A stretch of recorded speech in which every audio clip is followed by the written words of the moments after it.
when he looked at me again. A true infidelity story. I never thought I'd be the one telling this story. The kind of story that begins with, "I never thought it would happen to me." But here I am. My name is Alina, and for the past 12 years, I've been married to David. We have 2 beautiful children, a comfortable home in the suburbs, and what anyone from the outside would call a perfect life. And for a long time, I thought it was perfect too, or at least perfect enough. David and I met in college. He was the steady one, the planner, the one who knew exactly where he was going in life. I loved that about him, his certainty, his ambition, his unwavering focus. We got married young, had our first child by 26, our second by 28. Life moved quickly, filled with diaper changes, first steps, school meetings, and the constant juggling of responsibilities. Somewhere along the way, in the blur of parenting and working and simply trying to keep our heads above water, David and I started drifting, not apart exactly, but into our roles. He was the provider, I was the organizer. He handled the finances, I managed the home. Our conversations became practical, centered around schedules and bills and the children's activities. I didn't even realize how much we had changed until the day I saw Michael again. Michael Bennett, my first love. The boy who made my heart race in high school, who taught me what it felt like to be truly wanted, to be seen for exactly who I was. We were inseparable for those 2 intense years, until life pulled us in different directions. I went to college on the East Coast, he stayed on the West. We promised to stay in touch, to make it work somehow, but we were young, and distance is cruel to young love. Eventually, the calls became less frequent, the texts stopped, and we both moved on. I met David, fell in love again, and built a life that I was proud of. I hadn't thought about Michael in years. Then came the alumni fundraiser for our high school. I almost didn't go. I had a presentation at work the next day, the kids had activities all weekend, and the thought of small talk with people I barely remembered didn't exactly fill me with excitement. But my friend Lisa insisted, said it would be good for me to have a night out that didn't involve being someone's mother or someone's wife or someone's employee. Just Alina for a night. So I agreed. I spent more time than usual getting ready that evening. I chose a deep blue dress I hadn't worn in years, something that made me feel like more than just a mom. I curled my hair, put on makeup beyond my usual 5-minute routine. Looking in the mirror, I felt a flicker of something I hadn't felt in a long time, anticipation, maybe. Or just the novelty of going somewhere without having to pack snacks or extra clothes or toy cars to keep little hands busy. When I arrived at the venue, a renovated hotel downtown, Lisa was already there, champagne in hand. "Look at you," she said, grinning as she hugged me. "David's going to be sorry he stayed home."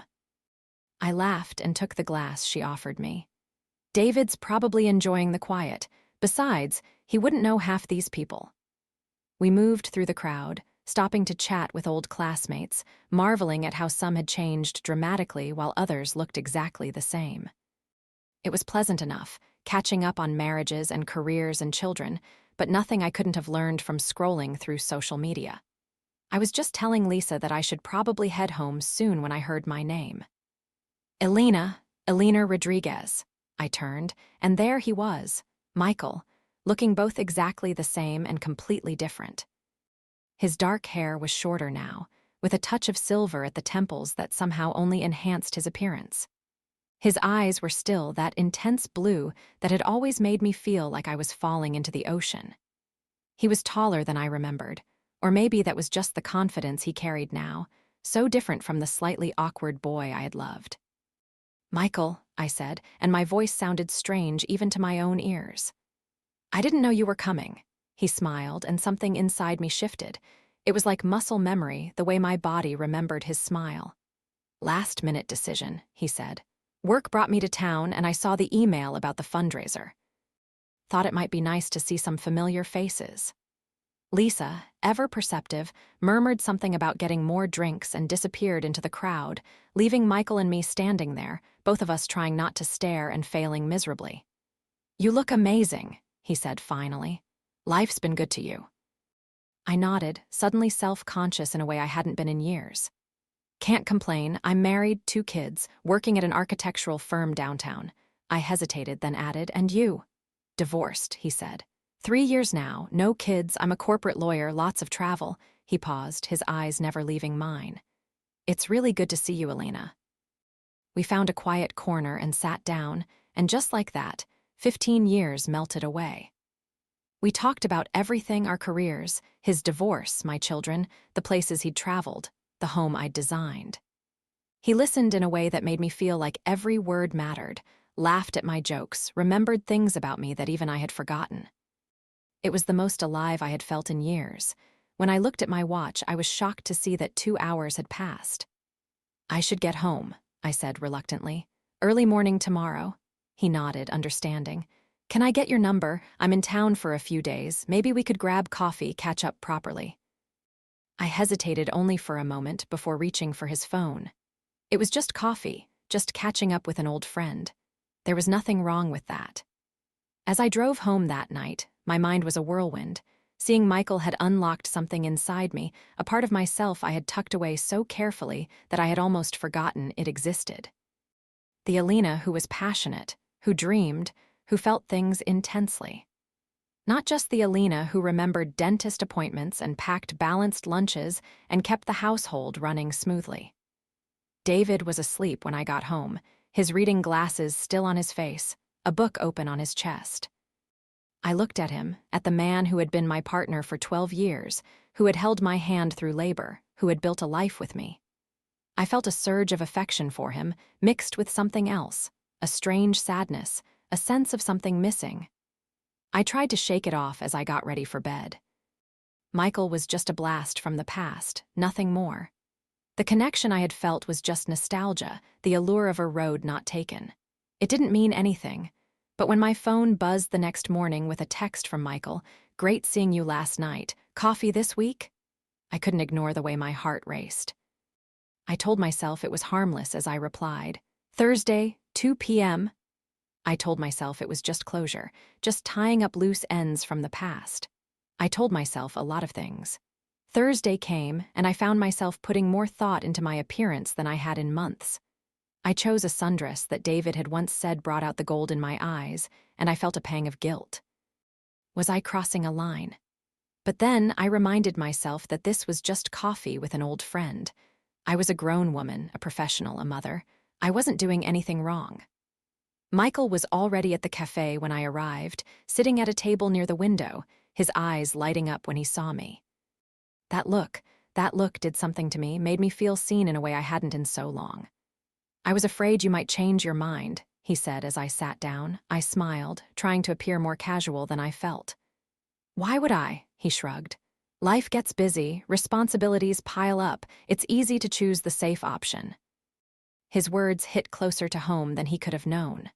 Wasn't that exactly what I had been doing for years? Choosing the safe option, the responsible path, always putting everyone else's needs before my own. But again, I reminded myself that I wasn't doing anything wrong. This was just coffee. Yet as the minutes turned into hours, as we moved from that cafe to a walk in the park nearby, as the afternoon stretched into early evening, I couldn't deny that something was happening. It wasn't just the ease of conversation, the shared history, the comfortable silences. It was the way he looked at me, like I was fascinating, like he wanted to memorize every word, every expression. It was the way I felt when I was with him, lighter, younger, more myself. "I should get going," I said finally, knowing I needed to pick up the kids from there after school activities. This was nice. He nodded, but I could see the reluctance in his eyes. "I'm in town until Sunday," he said. "Would you have dinner with me tomorrow night? Just dinner, I promise." I knew I should say no. I knew it wasn't just dinner.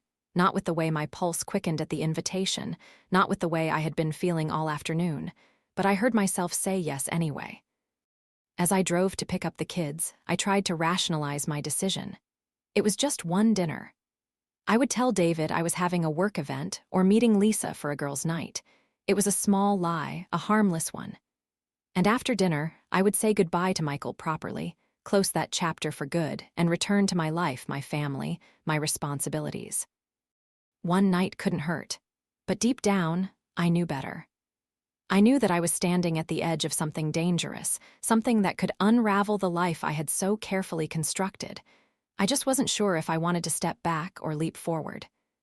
That night, as I moved around the kitchen preparing dinner, helping with homework, listening to David talk about his day, I felt like I was living someone else's life.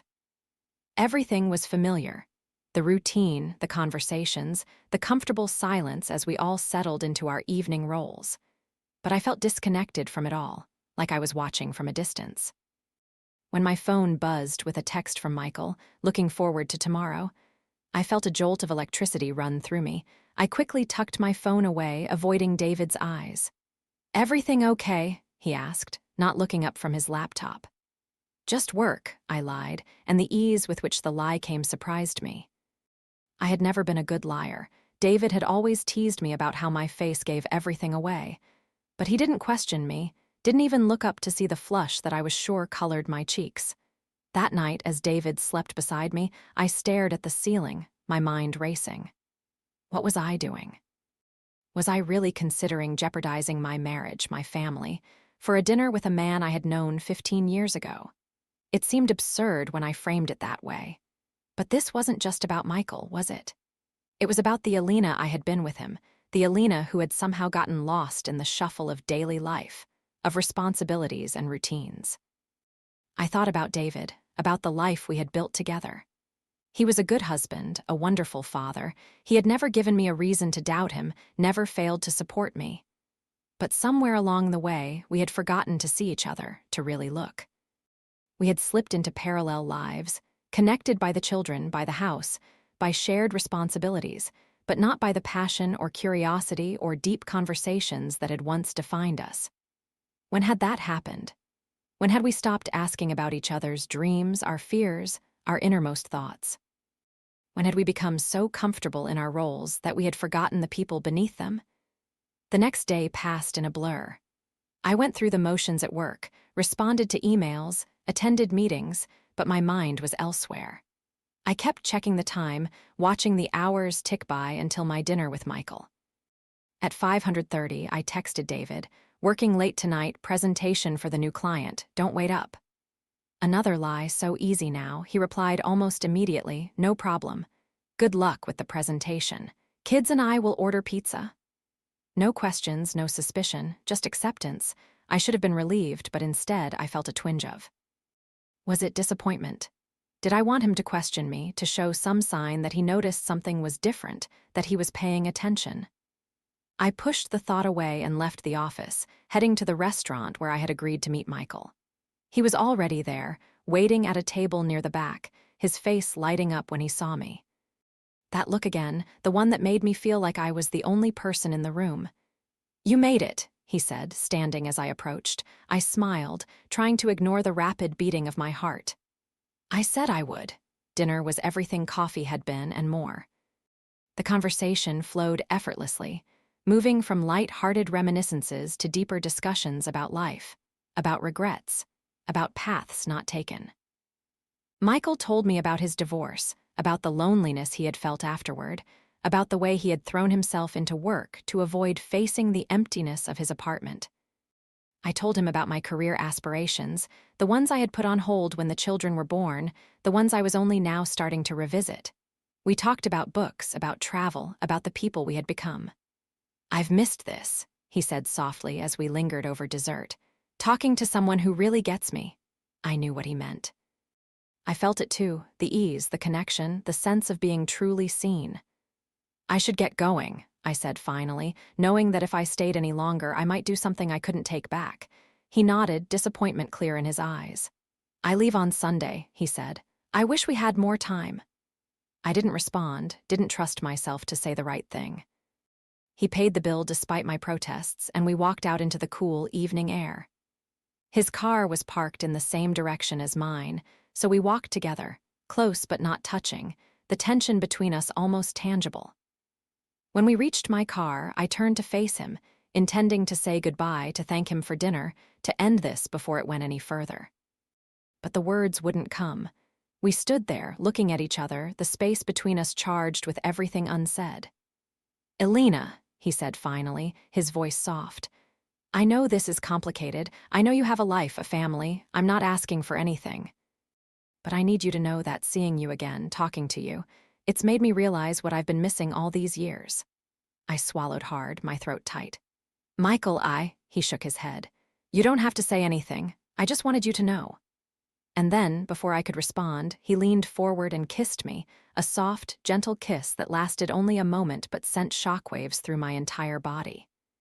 When he pulled back, his eyes searching mine, I knew I was standing at a crossroads. One path led back to my life, to David, to the stability and comfort I had known for 12 years. The other led somewhere unknown, exciting, and potentially devastating. I took a step back, my hand on the car door handle. I have to go, I said, my voice barely above a whisper. He nodded, understanding in his eyes. I know. I got into my car and drove away, my hands shaking, my mind a whirl of emotions. What had I done? What was I doing? The guilt hit me like a wave as I drove home, thinking of David, of our children, of the trust I had just betrayed. It was just a kiss, a small moment in time, but it felt monumental. It felt like a choice. I pulled into our driveway, taking a moment to compose myself before going inside. The house was quiet, the children already in bed. David was in the living room, watching something on TV, a glass of wine in hand. How was the presentation? He asked as I set my bag down. Fine, I said, avoiding his eyes. Just glad it's over. How are the kids? He shrugged. The usual. Emma has a math test tomorrow she's nervous about. Ethan broke a glass but cleaned it up himself. Pizza was a hit, I nodded, moving toward the stairs. I'm going to check on them. I stood in the doorway of each child's room, watching them sleep, feeling the weight of what I had done, of what I was considering. These were my children, my family. This was my life. How could I risk it all for the thrill of feeling young again, of being seen in a way I had forgotten was possible? But as I stood there, I also knew that something had to change. Not just for me, but for all of us. I couldn't keep living in this half-life, this existence where David and I were partners in parenting but strangers in so many other ways. I couldn't keep pretending that I was fulfilled by a life that had somehow shrunk to fit into the boxes labeled wife and mother, with no room for Elena. When I came back downstairs, David was still watching TV. I sat down beside him, my heart pounding. Can we talk? I asked. He looked up, surprised. Sure, everything okay? I took a deep breath. I need to tell you something. And so I did. Not about Michael, not about the kiss. I wasn't ready for that, wasn't sure I ever would be. But I told him about how I had been feeling, about the distance between us, about the parts of myself I had lost somewhere along the way. I told him about my dreams, the ones I had set aside, the ones that were starting to resurface. I told him that I loved him, loved our family, but that I needed more connection, more passion, more of the things that had brought us together in the first place. He listened, really listened, in a way he hadn't in years. And when I finished, he was quiet for a long moment. Then he said, I've felt it too. The distance, I just didn't know how to bridge it. And just like that, we were talking, really talking, for the first time in what felt like forever. About our marriage, about our expectations, about the ways we had both retreated into our roles without realizing what we were losing. It wasn't a perfect conversation. There were moments of defensiveness, of hurt, of misunderstanding. But it was real, and it was a start. The next morning, my phone buzzed with a text from Michael. Can I see you before I leave? I stared at the screen for a long time, my finger hovering over the reply button. I thought about the kiss, about the way he made me feel alive, seen. I thought about the conversation with David, about the fragile beginning of something that felt like hope. I thought about my children, about the life I had built, about the person I wanted to be. Finally, I typed, I can't, last night was a mistake, I'm sorry. His response came quickly, I understand. Take care of yourself, Elena. As I put my phone away, I felt a strange mix of sadness and relief. I would always wonder about the road not taken, about the life I might have had if things had been different. But I had made my choice, not out of fear or obligation, but out of a deep understanding of what really mattered to me, of the person I wanted to be. That evening, David came home with flowers, something he hadn't done in years. I thought we could get a sitter this weekend, he said. Maybe try that new restaurant downtown. I smiled, feeling a flicker of the same excitement I had felt when I first agreed to meet Michael. But this was different. This was choosing to rediscover something I had almost lost, rather than chasing something new. I'd like that, I said. As I put the flowers in water, I thought about Michael, about the kiss we had shared, about the brief glimpse of a different life. I would always carry that moment with me, a reminder of the person I had once been, the person I still was beneath the roles I played. But I had made my choice, and now I had to live it day by day, moment by moment. I don't know what the future holds for David and me. I don't know if we can find our way back to the people we were, or if we can become something new, something better. But I know that I'm ready to try to fight for the life I want, the marriage I believe in, the family I love. And in that moment, that was enough.